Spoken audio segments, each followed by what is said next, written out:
Day 1 of reading. Ito yung proof.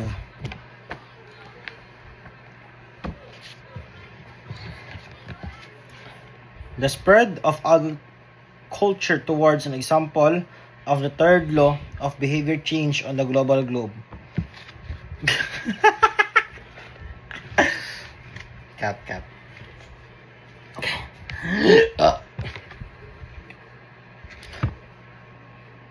The change of agriculture provides an example of the third law of behavior change on a globe scale.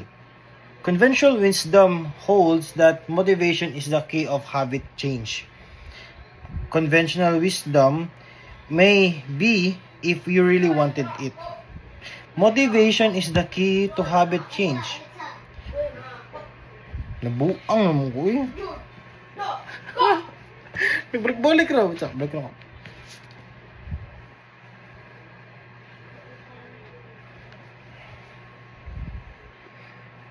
The spread of agriculture provides an example of the third law of behavior change on a global scale.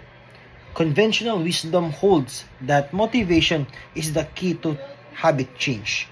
Maybe if you really wanted it, you actually do it.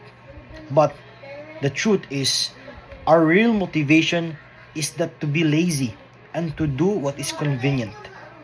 And despite what the latest productivity bestseller tell you, this is the smartest strategy, not a dumb one. Energy is precious, and the brain is wired to conserve it wherever possible.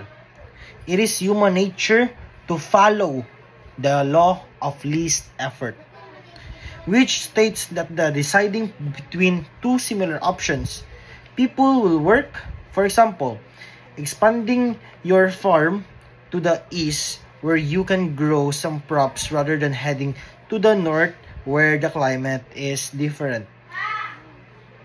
Out of the possibilities, actions we could take, the one that is realized is the one that delivers most valuable for at least effort.